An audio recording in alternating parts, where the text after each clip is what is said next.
There are two types of people who visit Thor's Well. The people who respect the ocean and the people who are about 5 seconds away from becoming a cautionary tale. Today, we were both. And at one point, Yuri came within seconds of getting absolutely drenched when Thor's Well decided to remind us who was in charge. The walk to Thor's Well is relatively short, which is great news because Oregon has a way of distracting you every 10 feet. 1 minute, you're heading towards one of the most famous natural attractions on the Oregon coast. The next minute, you're stopping to admire pink wildflowers growing along the trail. Seriously, the coastline looks rugged and dramatic. Then these delicate little flowers show up like they own the place. And somehow they do.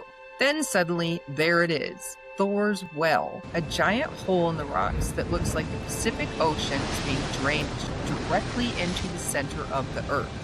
Spoiler alert, it isn't. Although standing next to it, I can understand why people think that. So what exactly is Thor's Well? Despite all the myths and internet rumors, it isn't bottomless. Thor's Well is actually a collapsed sea cave. Over thousands of years, the ocean carved away the rock underneath until the roof eventually collapsed, leaving behind the opening we see today. Now, seawater rushes into the underground chambers and then erupts back through the hole during incoming waves. The result is one of the most dramatic natural features on the Oregon coast. And yes, it has a pretty dramatic name too. Thor's Well was named after Thor, the Norse god of thunder and lightning. No one knows exactly who first gave it the name, but honestly, watching water explode out of this thing makes the connection pretty obvious. Some local legends even claim Thor struck the coastline with his hammer and created the well himself. True? Probably not. Awesome? Absolutely. But Thor's Well isn't just beautiful, it's dangerous. Over the years, visitors have been injured and swept from the rocks after underestimating the power of the ocean. The danger isn't necessarily the well itself, it's everything around it. Sneaker waves, unexpected surges, wet rocks. The ocean has a way of lulling people into a false sense of security. Everything looks calm, everything feels safe, then the Pacific decides you're getting a free lesson in humility.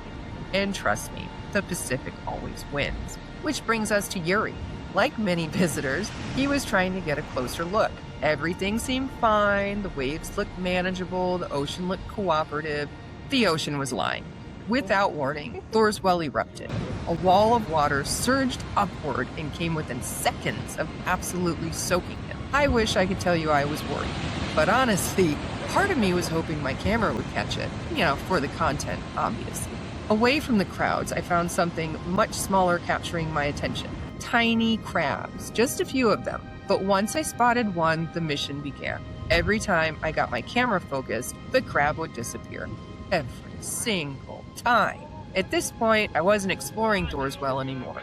I was locked in a personal rivalry with a creature the size of a thumbnail. I'm still not convinced I won. The tide pools here are worth slowing down for. Most visitors rush straight to Thor's Well, but the surrounding rocks are full of tiny ecosystems. Sea life, textures, colors, small details that are easy to miss if you're only looking for the big attraction. Sometimes the coolest discoveries aren't the famous ones.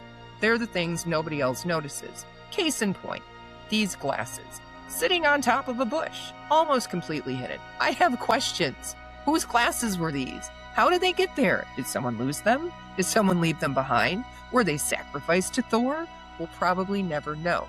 But now I'm emotionally invested in the mystery. What surprised me the most about Thor's Well wasn't the well itself. It was everything around it.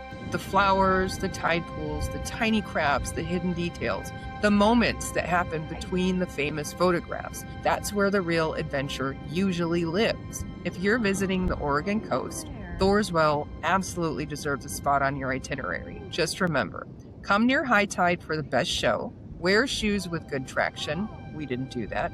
Keep an eye on the ocean, stay farther back than you think you need to, Yuri, and don't become part of Thor's origin story. Take your time, explore the tide pools, look for the little things, and maybe keep an eye out for a mysterious pair of glasses. You never know what you'll find. Thanks for joining us on another adventure. If you visited Thor's Well, tell me what surprised you the most. And if it's still on your bucket list, let me know in the comments.